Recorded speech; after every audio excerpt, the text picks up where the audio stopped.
Fíjate, hemos entregado nuestras vidas a un Dios que realmente sabemos cómo es. Pues lleva un montón de años, pero realmente sabemos cómo es. No, porque yo creo que es que Dios, bueno, Dios es amor y Dios siempre va a actuar igual. No, no, no, no. Cuando la Biblia dice Dios es inmutable, Él en su naturaleza Él no va a cambiar jamás. Pero Dios va a actuar con la gente de manera diferente. Antes de la ley, Dios actuaba de una manera. En tiempos de la ley, Dios actuaba de otra manera. En tiempos de gracia, después de la ley, Dios actuaba de otra manera. Cuando la iglesia sea arrebatada, Dios va a actuar de otra manera. ¿Es el mismo? Sí, pero le vas a ver actuando de maneras diferentes. Por eso hay gente que dice que el Dios del Nuevo Testamento no es el mismo del Dios del Antiguo Testamento, que son diferentes. Y no pueden ver a Jesús igual que un Dios del Antiguo Testamento. ¿Por qué? Porque adoran a un Dios, como dice Pablo a los atenienses, dice, adoráis, dice, al Dios no conocido al que vosotros adoráis sin conocerle. Es un sufrimiento. Adorar a un Dios que no sabes ni quién es. Y en el único lugar donde vas a saber cómo es Dios es en la Biblia. Si no conoces la Biblia, que conocer la Biblia no es que seas un maestro, ni que seas un experto, pero si no tienes amor por este libro, podrás experimentar su amor, pero nunca vas a saber quién es Dios. Porque es el único libro que te dice cómo es Él, cómo se comporta, cómo actúa, cómo piensa, cómo siente, qué permite, qué no permite. Aquí. Ese es el tema central de Panorama Bíblico, echar un vuelo rasante y ver a Dios en cada libro de la Biblia. Vimos Génesis. Cogemos 2 minutos para hacer un vuelo rasante a Génesis. Génesis, el principio. Eso significa Génesis. Génesis es Bereshit, significa el principio. ¿Por qué se llama un libro principio? Pues porque cuenta el principio. Es que la Biblia, la Biblia no es un mundo raro, no. Se llama Génesis porque es principio. ¿Por qué? Pues porque cuenta el principio de todas las cosas. Y en Génesis, del capítulo 1 al capítulo 11, cuentan los primeros 2000 años de historia. Y en esos primeros 2000 años, pues ocurren 4 cosas importantes. Ocurre la creación del hombre, ocurre su caída, ocurre también el diluvio, ocurre la Torre de Babel. Son 4 acontecimientos grandes. Esos 4 acontecimientos abarcan 2000 años. Y luego, de Génesis 12 a Génesis 50, cuenta la vida de Abraham, de Isaac, de Jacob y de José. Es que me es muy complicado entender la Biblia. Vamos a ver, un secreto para entender la Biblia. No tienes que conocer todo. Si te interesa una cosa, pues, por ejemplo, es que yo no sé quién es Jacob. Bueno, pues ya sabes que en Génesis cuenta la historia de Jacob, pero no los 50 capítulos cuentan la historia de Jacob. Hay unos capítulos que cuentan su historia. Pues tú lees esos capítulos y ya está. Ya no tienes que leer más. Muchas veces creemos que para conocer algo, pues tenemos que leer media Biblia y dice, no, vamos a ver, ¿tú qué quieres saber? La historia de José. Bueno, pues de Génesis 37 a Génesis 50 cuenta su historia. Tú no hace falta que leas Génesis 6, ni Génesis 7, ni Génesis 20, porque en su trozo, en Génesis del 37 al 50, cuenta su historia. ¿Estoy siendo claro? El propósito del panorama bíblico es saber lo que tienes que leer por lo que tú quieres saber. Entonces, Génesis, quiero saber el diluvio.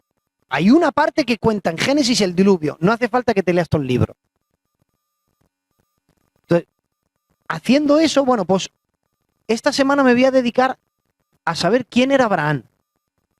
Pues cojo Génesis 12 hasta que Abraham muere y ya no leo más. Hasta ahí, ya no cuenta nada. Desde que le escoge hasta que se muere. Pues ya cuenta su historia. Pero otro día predica a alguien y habla de Jacob y dice, bueno, pues yo quiero saber quién es Jacob. Pues coge Génesis y cuando Jacob nace, pues tú lees poco a poco. ¿Qué tardas? ¿Una semana? Pues una semana hasta que Jacob se muere. Ya está, ya no hace falta que lean más.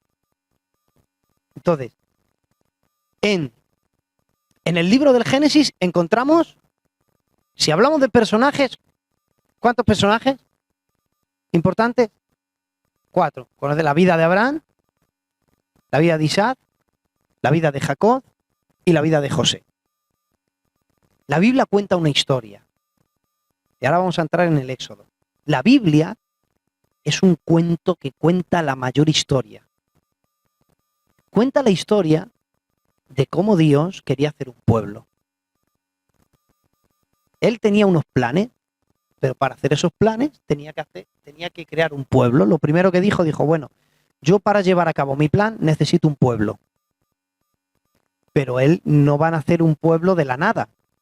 Entonces, tiene que empezar por el principio. ¿Cómo se llama Génesis? ¿Qué significaba Génesis? Entonces Dios dice, bueno, pues voy a ir al principio y voy a empezar por el principio. La Biblia dice, ¿quién es aquel que queriendo construir una casa no se sienta primero y calcula los gastos? Dijo Jesús. No vaya a ser que empiece a construir la casa, luego no tenga para el techo y sea el hazmerreír de todo el mundo. Dios no fue como ese que no calculó. Él dijo, vamos a ver, yo necesito un pueblo para una cosa. Y Dios calculó los gastos. Y Dios dijo, a ver, yo tengo para empezar y para terminar, pero tiene que tener un principio. Y el principio de crear un pueblo, el principio es una persona. ¿Y quién es esa persona? Esa persona es Abraham. Dios coge a Abraham y dice, mira, por algo tengo que empezar. Pues voy a empezar por él. Entonces coge Dios a Abraham. Abraham tiene esposa y dice, bueno, ya tengo un matrimonio. Empieza por uno, ya son 2. Poco a poco, dice Dios. Entonces, ese matrimonio, que no podía tener hijos, Dios hace un milagro, porque no hay nada imposible para el Señor, y tienen a Isaac. Y entonces Isaac tiene una esposa, y da la casualidad que esa esposa tampoco puede tener hijos, pero como Dios le encanta repetir milagros, pues entonces Dios bendice a Isaac y también tiene, no tiene un hijo, tiene 2, tiene Jacob y Esaú. Y entonces Dios dice, bueno, ya van creciendo, empecé con 1 y ya son más. Y entonces en Génesis capítulo 34 ya empiezan a crecer, de 1 eran 2, de 2 eran 4, de 4 eran 6 y empiezan a crecer. Y cuando llega el capítulo 37 de Génesis, pues ya no era un matrimonio, ya era una familia. Y dice Génesis 37, esta es la historia de la familia de Jacob. Entonces, en el capítulo 12 era 1, luego fueron 2, luego 4, ya en Génesis 37 ya son una familia. O sea, el Señor iba poco a poco. Al Señor le encanta las cosas poco a poco. Y Él no se alteraba. Él tuvo paciencia y atendió a 1, luego a 2, luego atendió a 4, luego a 6. A mí, si venís los que estáis viniendo al seminario, yo os doy seminario de por vida. Pues el Señor era paciente, atendió a 1, luego a 2. El Señor no quería una multitud de la noche a la mañana. Él empezó por algo pequeño. En Génesis 37 ya es una familia. Y ahora, del Génesis 37 a Génesis 50, cuenta la historia de José. Y en la historia de José el resumen es que Dios va a convertir una familia en un pueblo. La Biblia dice que cuando entraron en Egipto, yo estoy resumiendo Génesis, cuando entraron en Egipto, dice la Biblia que eran 70 personas. Samuel, Dios te bendiga, no pasa nada, tranquilo, lo que Luego lo que te hayas perdido lo escuchas, si se ha grabado. Cuando entran en Egipto eran 70 personas. Pero Dios es un Dios de planes. Dios dice, me interesa que estén en Egipto, porque los egipcios, como cultura, esto lo dije el otro día, tienen algo bonito, que los egipcios no se mezclan con ninguna otra nación. Los egipcios se casan con egipcios. Y claro, como allí solamente había egipcios y una familia, los egipcios no querían mezclarse con esa familia. De hecho, los trataban bien porque José, el que gobernaba todo Egipto, dijo, es mi familia. Entonces, los judíos, esa familia no entró en Egipto como esclavos, entraron como una familia buena, que le iban a atender. Lo que no sabía Egipto es que esa familia iban a crecer, a crecer, a crecer, a crecer, a crecer, a crecer, y cuando pasan 400 años, pues ya han crecido tanto que es un pueblo. Libro del Éxodo, y ya entramos, hay por ahí un papel si lo quieres, Samuel, dale un... Libro del Éxodo, ¿hasta aquí me habéis entendido? ¿Alguna duda del Génesis? ¿Hay alguna duda del Génesis? No, has tenido que venir puntual. Fijaros cómo es la Biblia.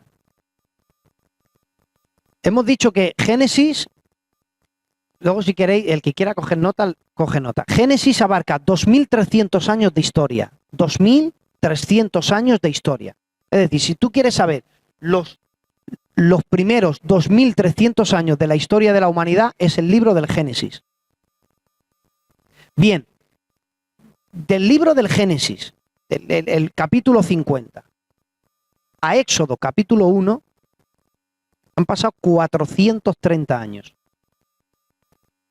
Es decir, que cuando nosotros entramos a estudiar Éxodo, ya el mundo, o el hombre más bien, ya llevaba el hombre en el mundo, ¿cuánto? 2.300 más otros 400 más. Entonces, Génesis, pues el libro del Éxodo, cuenta la historia cuando el hombre llevaba 2.700 años en la tierra. Ya la familia había crecido, se había convertido en un pueblo tan grande que el libro del Éxodo cuenta la historia de un pueblo. Génesis, el final de sus capítulos, cuenta la historia de una familia. El Éxodo contará la historia de un pueblo. Éxodo, ¿qué significa Éxodo? Ahí ya podéis verlo. ¿Qué significa Éxodo? Éxodo es una palabra hebrea. Hay por ahí una flecha. A ver quién la averigua. Hay una flecha que sale del nombre del Éxodo. Salida. Si es que la Biblia nos complicamos mucho. Bien, ¿por qué se llama un libro el libro de la salida? Fíjate, yo hago preguntas y no es para que me respondáis. Si alguien la sabe, que lo diga. Pero el que no la sepa, pues no hace falta que diga nada, ¿vale? Entonces, ¿por qué un libro se llama salida?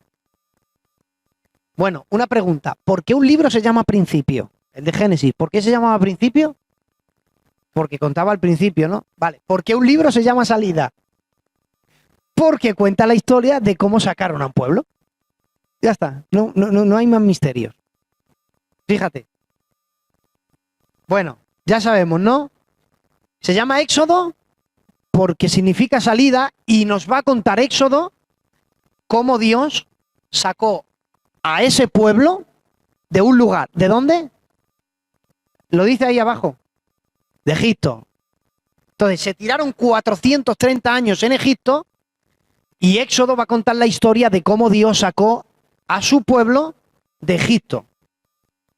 Vale, ¿quién escribió Moisés? O sea, ¿quién escribió? Ya lo he dicho todo. ¿Quién escribió el libro del Éxodo? Se cree que lo escribió Moisés, ¿no? Una pregunta.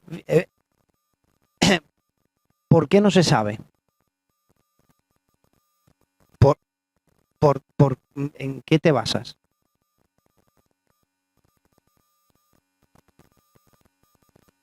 ¿Y por qué Éxodo no lo escribió Moisés? hay cientos de textos que dice la ley de Moisés.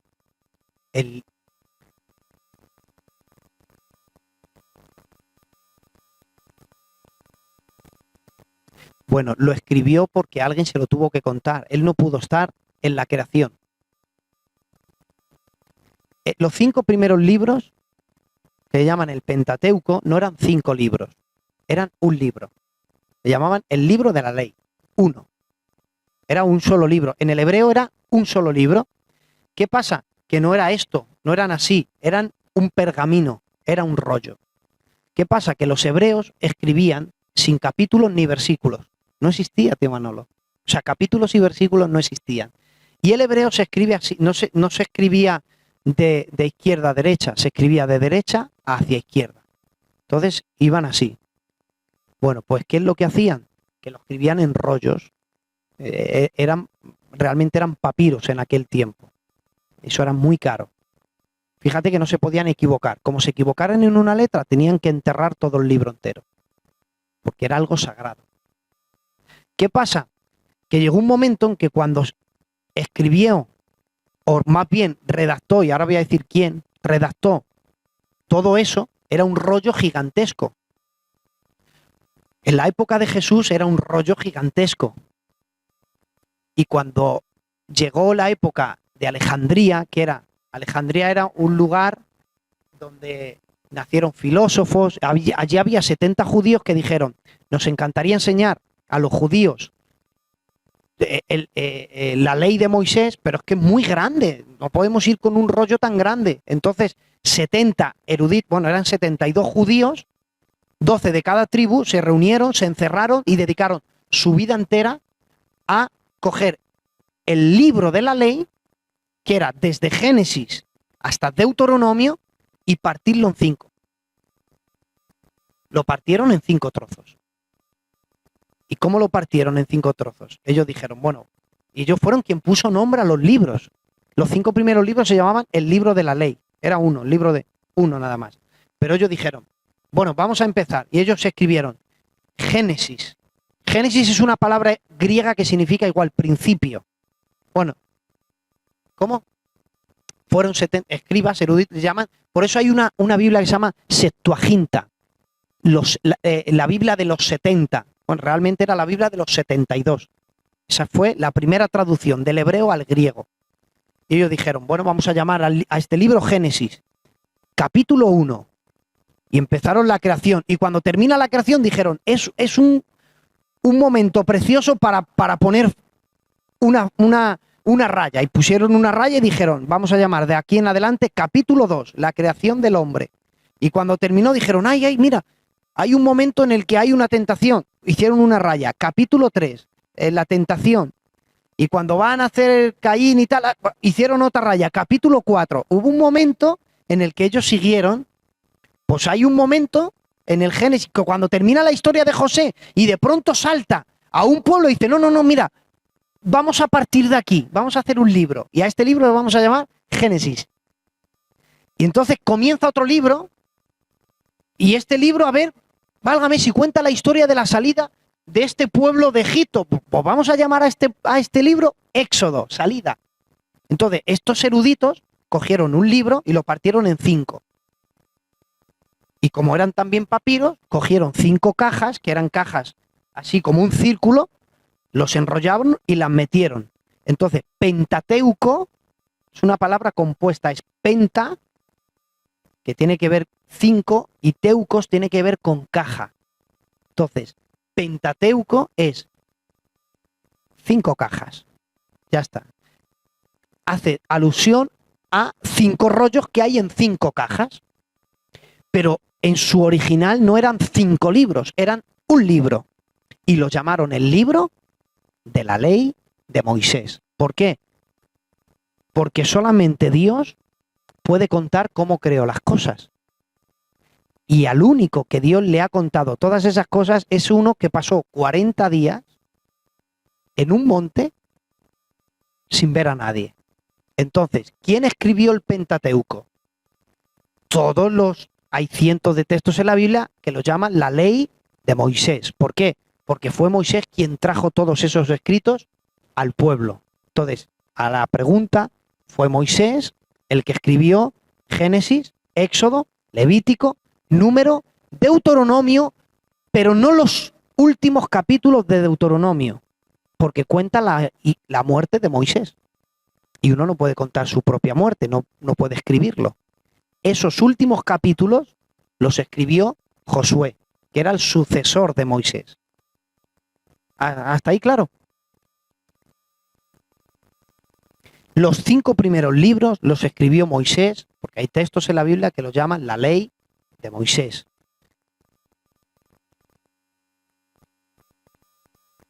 En los primeros 11, 2000 años en los primeros 11. En los primeros, del 1 al 11, 2000 años. Del 12 al 50, 300. ¿Alguna pregunta más? A ver qué hora es.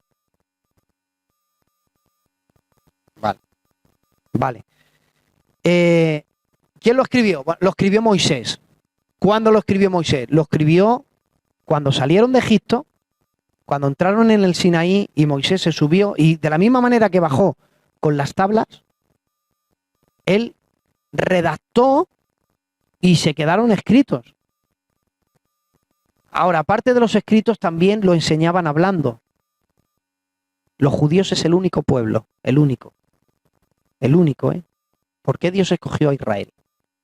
Tío Manuel, es que esto es muy bonito. Sí. ¿Por qué Dios escogió a Israel? Mira, Israel es el único pueblo. Fíjate, si te dicen a ti una cosa, un familiar, oye, yo sé que de aquí, yo que sé, 100, 200, 500 años, llegará un momento en que te vayas de Alcalá, Shakira. Cuenta a tus hijos y a sus hijos y a sus hijos, mira, ¿has visto este cofre, este tesoro?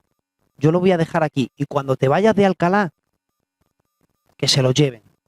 A lo mejor no se lo llevarán tú, ni tus hijos, ni tus nietos, pero cuando pasen a lo mejor 500 años, tú ves diciéndoselo. Pero cuando se vayan de Alcalá, que se lleven este cofre, que se lo lleven. ¿Tú crees que 500 años después alguien se iba a acordar de ese cofre? Pues mira, José dijo, antes de morir, solo os pido una cosa, por favor. Llegará un momento en que Dios os va a liberar, aquí no os va a dejar siempre. No sé cuánto va a tardar Dios en sacaros de aquí, pero sacará Dios de aquí. Os pido que cuando salgáis de aquí, cojáis mi cuerpo y os lo llevéis con vosotros. Y donde Dios os plante, dejadme allí. No dejéis aquí mi cuerpo. Era una tumba, no la dejéis aquí. ¿Sabes cuánto pasaron? A los que se lo dijo murieron. Y sus hijos murieron también. Y los otros también murieron. Y murieron y murieron. 430 años después, la Biblia dice que cuando salió todo el pueblo, antes de salir dijeron, parar. Hubo alguien que dijo que no dejáramos aquí sus restos. ¿Quién? Un tal José. Fíjate, la Biblia dice que Faraón no conocía de la existencia de José. Los hijos de los hijos de los hijos de los hijos de los hijos no se olvidaron. Y dijeron, nosotros no vamos, pero José se viene con nosotros. Y se lo llevaron. Escucha, los que salieron, los que se los llevaron, murieron en el desierto. Pero los hijos de esos cumplieron la palabra. Es decir, José dijo una cosa y 470 años después se cumplió. Por eso es el único pueblo que tiene como en su ADN el decir, enseña a tus hijos esto. Ten por cuenta que se lo van a enseñar. Es el único pueblo a quien Dios le ha enseñado una enseñanza oral y no hace falta ni que la escriba Dios. Porque sabe Dios que se van a acordar. Porque se lo van a contar a sus hijos. Y sus hijos a los otros. Y dice Dios, no hace falta ni que lo escribáis. Con que lo digáis me basta.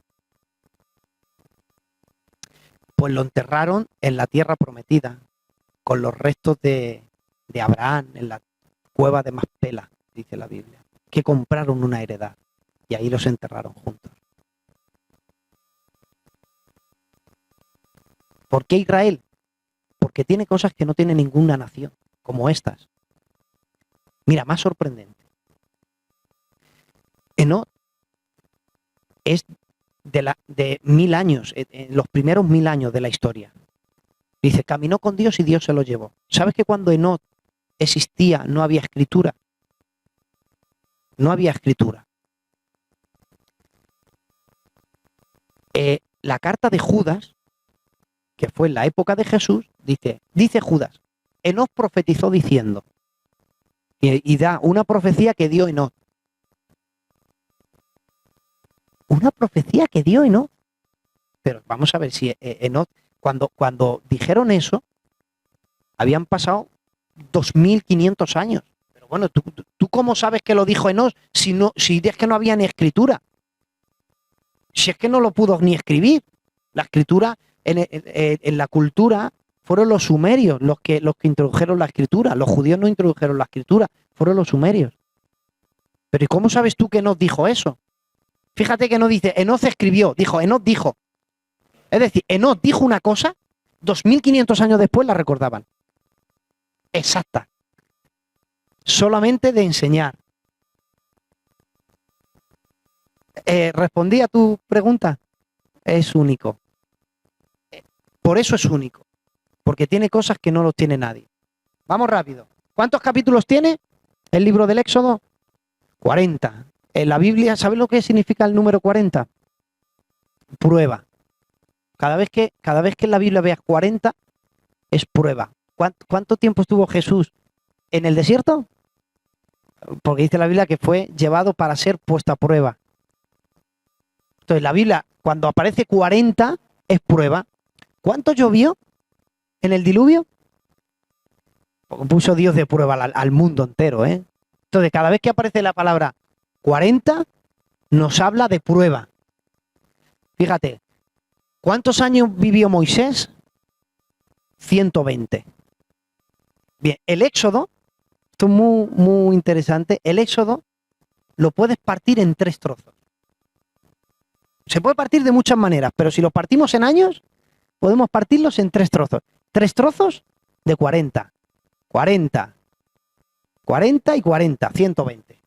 Bien, los primeros 40 años los pasó en Egipto. Los segundos 40 años lo pasó como pastor. Y los terceros 40 años los pasó como líder. Fíjate. Sí, como un líder. Los primeros 40 años como príncipe, los segundos como pastor de ovejas y los terceros como un líder. Más. Bien, el tema principal, ¿cuál hemos dicho que era? Éxodo cuenta el qué. Pues cada vez que leas Éxodo, vas a leer la historia de una salida, de cómo Dios sacó a un pueblo. ¿Cómo lo sacó? Pues como Él hace las cosas. No las podía sacar normal. Cada vez que Él aparece, hace las cosas maravillosas. Lo sacó Dios con 10 plagas. ¿Dónde están las plagas? En el único libro donde habla de las plagas, ¿cuál es? Éxodo. ¿Sabes cuáles son las 10 plagas? Ya tienes deberes. Pero mira, ahí aparecen. Mirad. Rápido, la primera. ¿Qué hizo la primera? ¿Qué hizo Dios? Convirtió el agua en sangre. 2. Fíjate, ranas por toda la tierra de Egipto.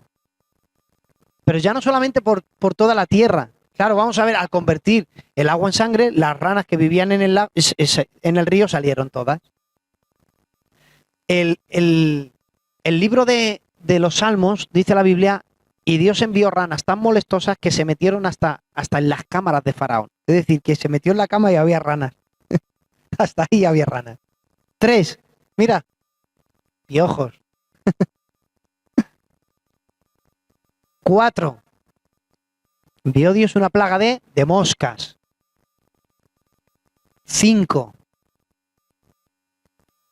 los animales empezaron a enfermar y murieron. 6, úlceras. ¿Por qué? Porque alguien ya había comido carne envenenada, exactamente. Entonces le produjo las úlceras. 7. Esto es un milagro. Esto Dios dijo, a ver, voy a inventarme algo para sorprender al mundo. Bueno, voy a mezclar granizo con fuego. Y mezcla Dios agua con el fuego. Y no se apaga el fuego y no se derrite el agua. Bueno, más bien el granizo, que era granizo. A ver, si tú acercas granizo a fuego, ¿qué hace? Se derrite, ¿no? Bueno, Dios dice, bueno, pues yo voy a innovar. Voy a hacer que el agua y el granizo, o sea, el granizo y el fuego, pues puedan vivir tranquilamente. Esto también hace ilusión al matrimonio, que son tan diferentes, pero Dios es el único que puede hacer que vivan juntos. Es una ilusión, claro. Son fuego y agua. Así una indirecta. No, ¿sabes por qué usó fuego y agua? ¿Sabes por qué usó fuego y agua? Porque ya lo había usado Dios. Él ha hecho los cielos de fuego y de agua. La palabra hebrea, es que esto ya son cosas más profundas, pero cuando la Biblia dice Perejibalan Elohim, Ajanamasin son los cielos, pues esa palabra significa agua y fuego. O sea, Dios ha cogido el agua y el fuego, lo ha mezclado y ha hecho los cielos. Sí. Fíjate, por eso Dios usó eso. 8.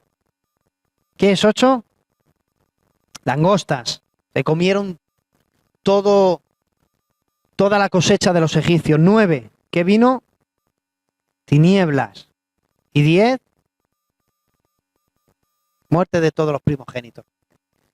Cada una de las plagas, los egipcios tenían muchos dioses. Pues cada una de las plagas atacó a un dios. Ellos tenían el dios del agua, del Nilo. Pues fueron a atacar al agua. Hay un dios que controla las ranas, pero estas no las podía controlar. Entonces, cada plaga atacaba a Dios, a un dios que gobernaba Egipto. Es decir, realmente las 9 plagas, las 9 primeras, atacaron a los 9 primeros dioses principales. ¿Cómo?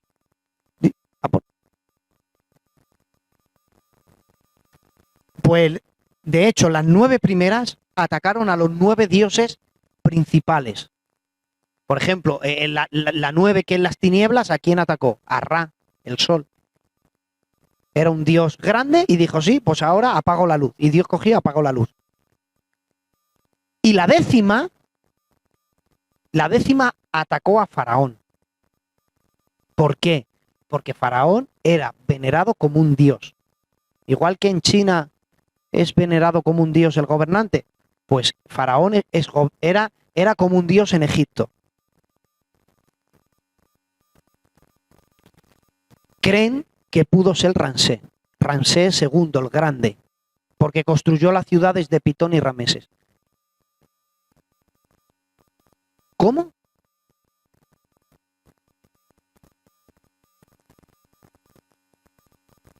Bueno, es que no, había muchos más. Hay muchos más. Pero claro, entramos en egiptología, hay un libro que se llama El Libro de los Muertos. Y ahí te cuenta todos los dioses que hay muchos. Isis, Osiris, es que entramos en mitología, es un satanista, muy satánico todo.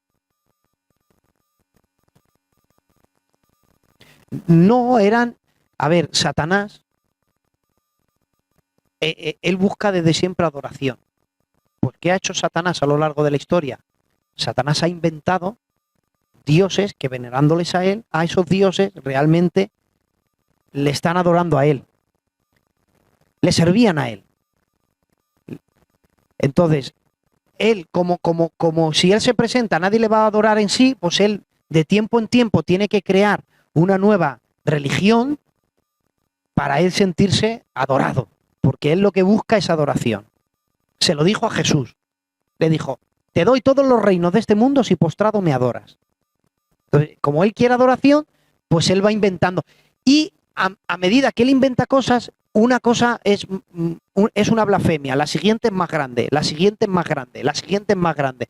Él creó todo un mundo. El mundo de Egipto es una mitología entera. Si uno estudia egiptología, no ves a Dios por ningún lado. Dios no es creador. Dios no es el Dios de la vida y de la muerte. Para eso está Osiris, que es el Dios de los muertos. No existe la vida del más allá, no existe cielo e infierno, existe otra cosa. Entonces, cada cosa que aparece en Egipto ataca a la mentalidad de Dios, a lo que Dios quería planear. Entonces, Dios coge y dice, bueno, pues yo me encargo de los dioses principales de Egipto. Y Dios envía 10 plagas. Y con 10 plagas los libera. Fíjate cómo en la Biblia las cosas que se repiten. ¿Cuántos capítulos tiene el libro? ¿Y cuánto podemos dividir la vida de Moisés? 40, 40 y 40. ¿Cuántas plagas hubo? ¿Y cuántos mandamientos? O sea, la Biblia hay un patrón. Para que no te enrede, Dios coloca las cosas de 40 en 40, de 10 en 10, de 5 en 5. Es que Dios es organizado. Hemos visto 10 plagas. Salen. Salen. ¿Habéis visto la película de cómo salieron? ¿No habéis visto los 10 mandamientos? La de los 10 mandamientos. Esto que hacen así, se abren los mares, se aparece. Así no sucedió.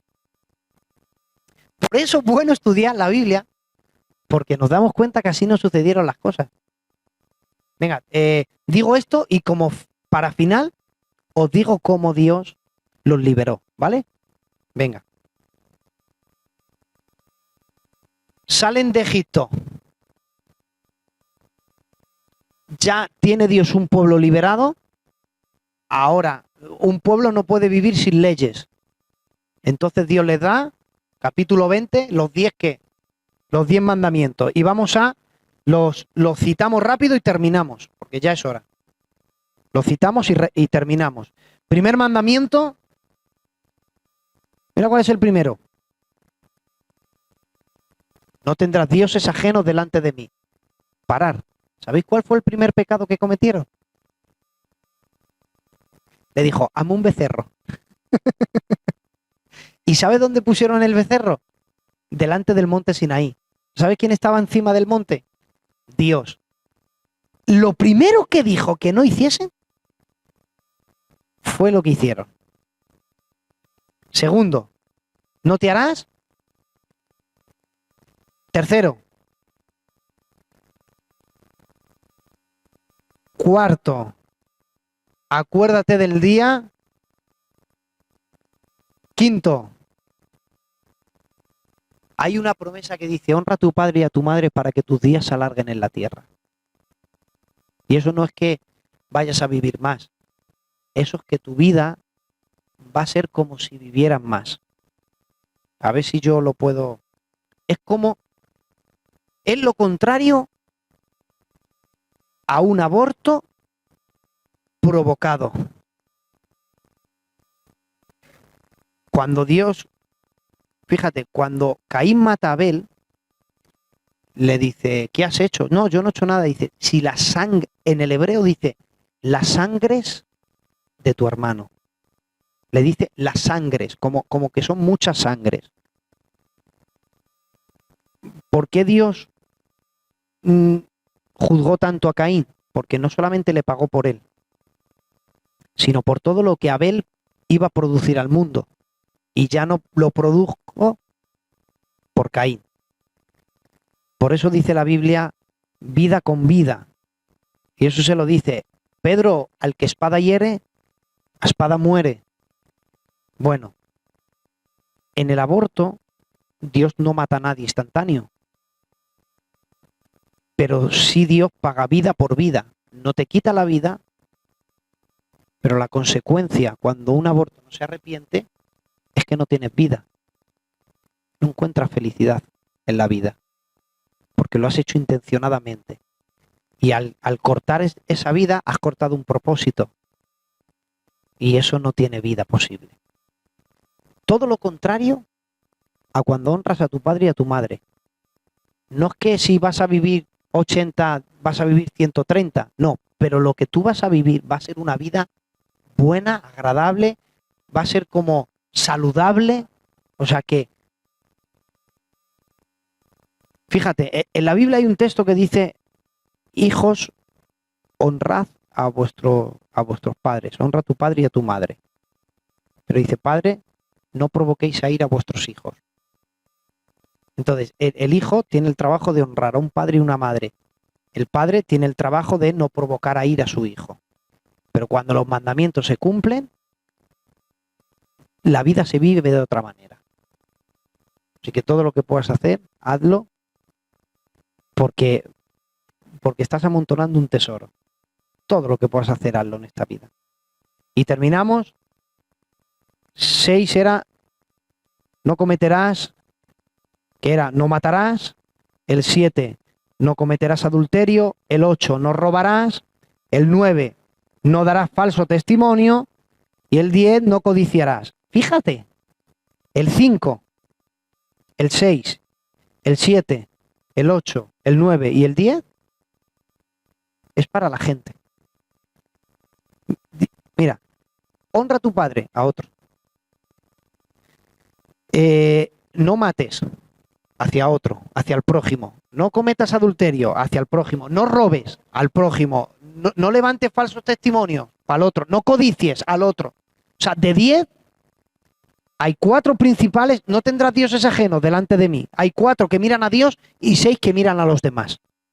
Fíjate cómo es Dios. Le interesa más que te ocupes en hacer el bien de la gente que hasta él mismo. Sí. Codiciar es desear de una manera mala lo que otra persona puede tener, pero no se refiere a bienes materiales. Es como, por ejemplo, tú tienes una casa y otra persona tiene otra casa y deseas tener tanto la casa que tienes que llegas hasta odiar a esa persona. Y el codiciar no depende del otro, depende de ti. Pues dice, no codiciarás. O sea, tú no puedes controlar lo que otra persona se compra. Por ejemplo, mira, tiene un móvil mejor que el mío. Tiene un móvil mejor que el mío, se lo cree. Tiene un móvil mejor que el mío. Y codicia hasta. Y por el móvil pasa un mes y la odias a ella. Y dices, tú, pero es que no me ha hecho nada. A eso se refiere esa codicia.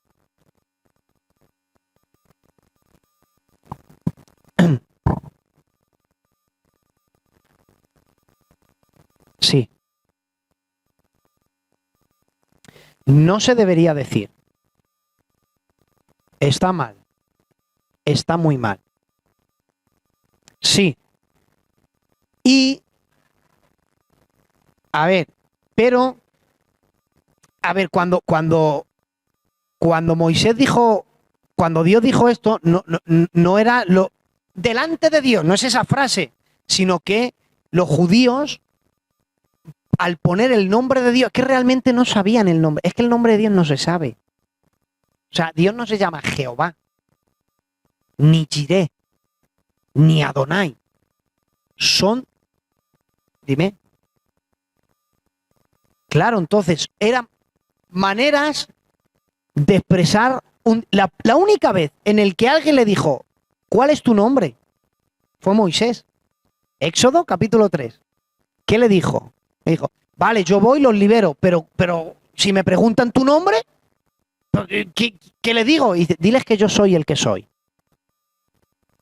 O sea, su nombre es el yo soy. También se puede interpretar el que seré, el que es. No tiene nombre. Es que, vamos a ver, cuando tú pones nombre a algo, lo limitas.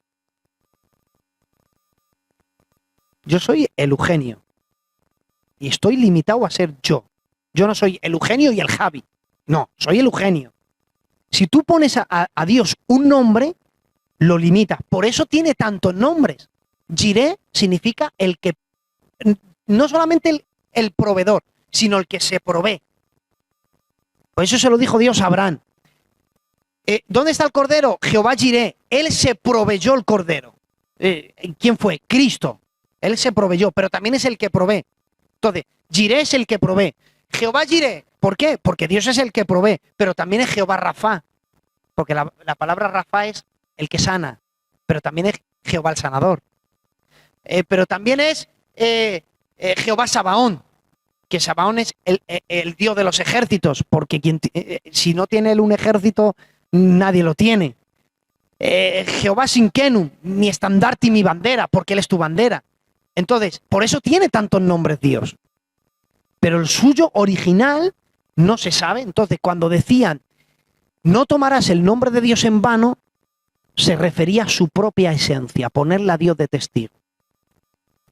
Y eso era algo muy sagrado. De hecho, los judíos, algunos creen que saben el nombre de Dios y no pueden escribirlo, tienen que enterrarlo. Si lo escriben, lo entierran. Porque dicen que es tan poderoso que tiene poder creativo. No lo pueden ni mencionar. Lo escriben porque si mencionan, en el momento que lo mencionan, algo se puede crear. O sea, dicen que tiene tanto poder el nombre de Dios que no lo pueden ni pronunciar. Yo creo que no lo conocen, que lo único que conocen es el yo soy el que soy, ya está. Y es que si te das cuenta sirve para todo. Y Dios dice, cuando no tengas salida, bueno, pues yo soy tu salida. Cuando estés triste, pues yo soy tu alegría. Y si te das cuenta, esa frase sirve para todo. Universal. La Biblia dice, no juréis por el cielo, porque es el trono, ni por la tierra, porque es el estrado de sus pies, y tampoco por Jerusalén, porque es la santa ciudad. Y no es bueno tomar el nombre de Dios. No es bueno. Es una costumbre que deberíamos quitárnosla. Dice que vuestro sí sea sí y que vuestro no sea no. Ya está. Sí, a ver, es una costumbre que deberíamos, pues, quitárnosla. Claro. Ya. Es como, ¿habéis escuchado? La sangre de Cristo me cubre. ¿Lo he visto? A ver, no, la sangre de Cristo me cubre. A ver, cuando a lo mejor hay miedo o un demonio, la sangre de Cristo me cubre, nos creemos que ya ese demonio no nos puede hacer nada. Te puede hacer. Si no eres cristiano, por mucho que diga la sangre de Cristo me cubre, me limpia, no, eso no es un amuleto. Es una costumbre que se dice, a ver, no te convierte en un inconverso, pero no tiene poder, no tiene poderes especiales. Claro, era una superstición. La gente se creía que por decir, la sangre de Cristo me limpia y me cubre, pues ya los demonios no podían hacerle nada. Sí podían hacerle.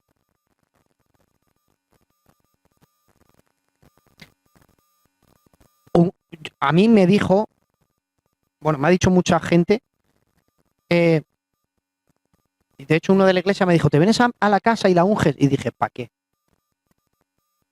No, para ungirla. Dije, no, yo voy a tu casa y hago una oración. Y como Salomón, consagramos tu casa a Dios en oración. Pero no hace falta que gastes aceite. Úsala para freír. Está muy cara. A ver, ¿por qué se cree esto? Porque en el libro de Éxodo, fíjate hasta dónde el libro nos ha condicionado sin saberlo. ¿Por qué queremos ungir casas? Porque en el libro del Éxodo cuenta que en la plaga de los primogénitos cogían sangre, cubrían y pasaba la muerte. Y nos creemos que por manchar las casas pasa la... Fíjate, a lo mejor no has estudiado Éxodo, pero te ha influido en la mente. Ungir a las personas con aceite es bíblico cuando se ora por los enfermos, por sanidad, en fe, pero para ese momento específico. ¿Por qué? Porque solamente se ungía a reyes, sacerdotes y profetas, se ungían. Sobre todo a reyes y sacerdotes se ungían. Pero el apóstol Pablo lo dice, si hay enfermos, tomar aceite, ungirlos y orar por ellos. Solamente en la Biblia, a nivel doctrinal, en un enfermo sí se le puede ungir con aceite, creyendo que es señal de que Dios puede usar hasta el aceite, porque Dios ha hecho eso. Mira, le traían le decían, Pablo, mi familiar tiene un demonio, está enfermo, pero no puedo traerle. Y dice, ¿tienes algo de él? Dice, sí, mira, tengo esto. Es una prenda suya, es una camisa. Dice, trae. Oraba y hacía toma. Y dice la Biblia que cuando los enfermos y los endemoniados cogían sus prendas, ¡pum!, eran sanados. Eso puede suceder. Escucha, eso sucedió en Alcalá, ¿eh? Eso ya sucedió en Alcalá. Sí. El Luis tenía el clon. El Luis tenía la enfermedad del clon. Y la enfermedad del clon es de por vida. Eso no tiene tratamiento, pero no tiene cura. Entonces vino Benny Hinn a Barcelona. Y él no pudo ir porque unas semanas antes fue a Valencia porque le dijeron que la humedad le podía hacer bien y allí casi se muere. Casi no regresa ni a Madrid. Casi se muere en el camino. Entonces no podía ir a Barcelona por la humedad. Y entonces dijo, tío, por favor. Hizo así, se quitó la camisa y se la dio al tía Aramis y le dijo, por favor, que ore por ella. Bueno, pues fueron allí a la campaña, el tía Aramis fue y le dijo a Benny Hinn, bueno, a alguien que estaba allí, le dijo, en fe, tenemos un enfermo que no puede venir, pero en fe, él cree que orando, Dios va a hacer el milagro. Oró por ella, se la trajo, se la puso y fue al médico con ella al día siguiente y dijo, cancélame todas las pastillas. Dijo, si te paras las pastillas, ¿has visto que ningún tratamiento se puede parar de golpe? Dijo, como hagas eso, te mueres. Pues ahora está pastoreando en Vallecas. Eso es la fe. Pero que Dios puede usar, puede usar. Mira, fui a visitar a su niña. Claro.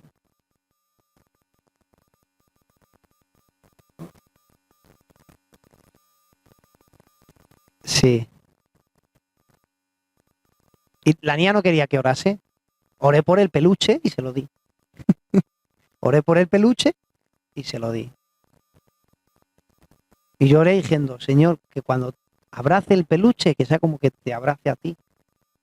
Y si la niña, ¿qué hago a la niña? ¿La ato a la niña? Pues si es una niña, estaba mala y se enfadaba, no quería. Exactamente. Ya está. Y tampoco quería asustar a la niña, Señor, visítala. Tampoco quería asustarla. Dije, sí, pues en fe voy a orar por el peluche como si fuese ella y cuando lo toque, Señor, sánala. Y además cité ese texto. Igual que oraban por paños y delantales y eran sanos. Y ahí está, dando guerra. La última pregunta, venga, y terminamos.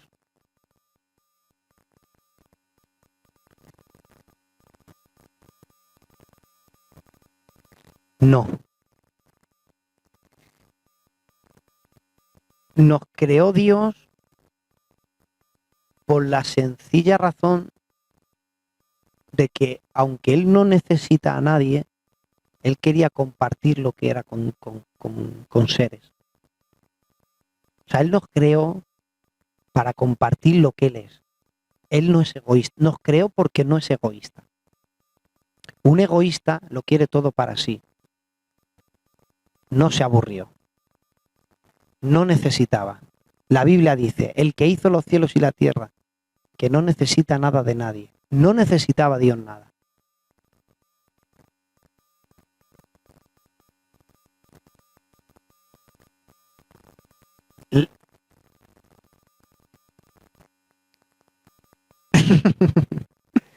Él a los ángeles.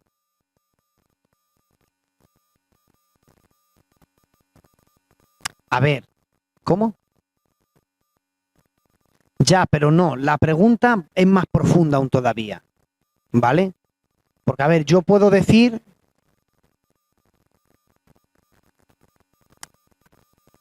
nosotros lo último, somos corona de la creación. Pero él nos creó porque quería compartir lo que Él es con una creación. Él quería compartir. O sea, Dios nos ha creado para compartir lo que Él es y lo que tiene. Sí.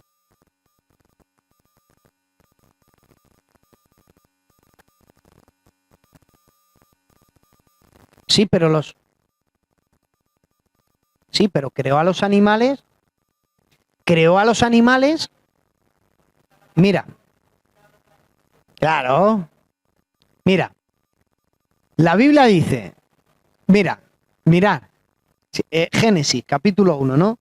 Dios crea las aguas. ¿No? Dios crea las aguas. Y las deja vacías. Pues crea seres que vivan en ellas. Dios crea los cielos. Los deja vacíos. Creó a seres que vuelen en ellos. Dios creó la tierra, la dejó vacía. Dios creó seres que podían vivir en ella. Esos son todos los animales. Y después de todo dijo, voy a crear voy a hacer una creación que va a dominar los cielos, la tierra y el mar. Y semejante a él. Pues somos corona de la creación. Pero no es que Dios estaba aburrido. ¿Cómo se va a aburrir Dios? Si se aburriera Dios ya nos hubiese aniquilado a todos. ¿Más preguntas? Sí. Pues porque es como la guinda del pastel. ¿A que la guinda la pones al final? ¿Ha visto, cómo hace?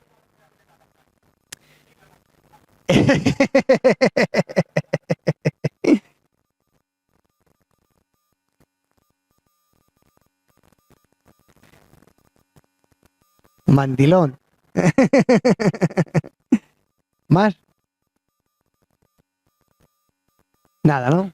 Venga, y fuera del mensaje, os voy a contar cómo cruzaron el mar. Vale. ¿Qué? No. Mira cómo cruzaron el mar. Y esto lo voy a coger. Mira. Ellos vienen, a ver, ¿cómo lo diría? Así. Ellos vienen de Egipto. Salen de Egipto y se encuentran con un mar. Delante un mar. Y no pueden pasar. Y claro, cuando ven el mar que no pueden pasar, se dan la vuelta, quieren coger otra ruta, y cuando van a coger otra ruta, de pronto ven que viene el ejército de Faraón. Y entonces, fíjate, está Moisés y el pueblo, delante tiene un mar y detrás el ejército. Y empieza a hacerse de noche. Ahora, cuando ellos llegan, ya prácticamente es de noche y Dios hace así y levanta una columna de fuego que cuando los egipcios quieren venir no pueden pasar. Y entonces se queda el pueblo, el mar, una columna y los egipcios. Entonces, como los egipcios no pueden, dicen, bueno, si da igual, ¿qué más? A nado, pues que se ahoguen. Y entonces dice, bajaros todos de los carros. Mañana por la mañana ya vemos otra ruta, porque por la oscuridad no podían ver otra ruta. Mañana por la mañana vamos a por ellos. Y entonces bajaron de los carros y se prepararon todas. No, descansar, si no van a ir a ningún lado. Es que no podían ir a ningún lado. La noche. Mira lo que Dios hizo. No, mira lo que Dios hizo. Llega la noche. Y Dios. Esto se puede mover, ¿no? Mira. Llega la noche. Vale, pues ponte ahí. Y Dios se divide y viene desde allí, desde aquí. Y viene desde aquí. Imagínate que los bancos están juntos. Y él viene desde aquí despacito y va haciendo. Dice la Biblia que trajo un viento, ¿no? Y claro, cada vez que él hacía así, hay un salmo que dice, ¿qué vistes en él, oh mar, que huistes? Entonces, él hacía, y cada vez que hacía así, hacía ¡bum! Se secaba la tierra, ¿no? Pero claro, ellos no lo sabían. Y empezó. Duró, fíjate, Dios podía hacer ¡bum! Y hacer así, ¿no? Despacito. Toda la noche. Y cuando llega aquí, le hace a Moisés. pasar. Pero mira, mira cómo Dios, mientras estaba aquí haciendo así, dice la Biblia, y Jehová fue al campamento, aquí, se vino aquí, y mientras él estaba allí, soplando, estaba aquí, dice la Biblia. Hacía así, hizo Dios. Un tornillo, y dice, y desaflojó las tuercas de los carros de Faraón.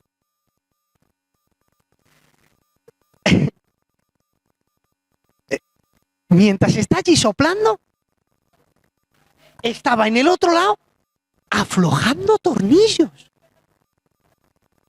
No. Claro. Y él va y empieza a desaflojar. Me imagino Dios. Desaflojando los tornillos, riéndose. Y va al otro. Y desaflojaba los tornillos. Y dice Dios, ya verá. Y cuando lo tiene abierto el mar, se acerca a Moisés y hace, Moisés, vamos, en silencio, vamos. Toda la noche. Y pasaron por la noche el mar. Aquí esto ya os va a volar la cabeza. El mar Rojo muy grande. Faraón no los ve que cruzan, Satanás sí. Y Satanás ha enviado un ser que hay en la profundidad del mar para salir y mientras todo el pueblo pasa, atacarlos. Dice Salmos, cuando conducías a tu pueblo en seco, cortaste las cabezas del Leviatán. Fíjate, las aguas los muros eran de agua. Satanás había enviado unos seres debajo del mar para comérselos. Pues mientras Dios estaba desaflojando tornillos, el pueblo pasaba, salían las cabezas a comérselos y Dios hacía ¡plup! Cabeza cortada. Seguía Dios. ¿Cuánto se tiró Dios? Toda la noche. Y cuando se ha tirado toda la noche pasando en silencio y ya están todos allí hasta el último, hace Dios. Cierra el mar, quita la columna y ya es de día. Pero Dios hace, voy a dejarles un poquito y les deja un hueco. Lo estrecha Dios. Y claro, los de allí hacen, ¡han cruzado a los carros! Y hace Dios, ya verás, esto me va a encantar. Se montan entonces en los carros, persiguiéndoles. Dices tú, pero vaya, ¿por qué no los has arrancado las ruedas? Dice, no, tú deja que vayan en los carros. Y cuando entran, de pronto las ruedas, ¡fum!, empiezan a salirse. Y uno, ¡bum!, por un lado, y otro caballo por otro lado. Y cuando los tiene a todos ahí, Dios chasquea y hace ¡bum!, y los cierra. Y se crea la alabanza. A la mar, echó a la mar, quien los perseguía, echó a la mar. Eso lo inventó la hermana de Moisés, la alabanza. Pues así sucedió, no pasó como en la película, que en 5 minutos pasa todo, no, pasó en una noche y solamente a Dios se le ocurre. No, él oró y Dios hizo un viento. Todo eso son invenciones, pero pasó en una noche. Desaflojó Dios las tuercas, se rió de ellos. Por eso dice, el que mora en los cielos se rió de ellos. Ya está. Padre, gracias. ¿Sí?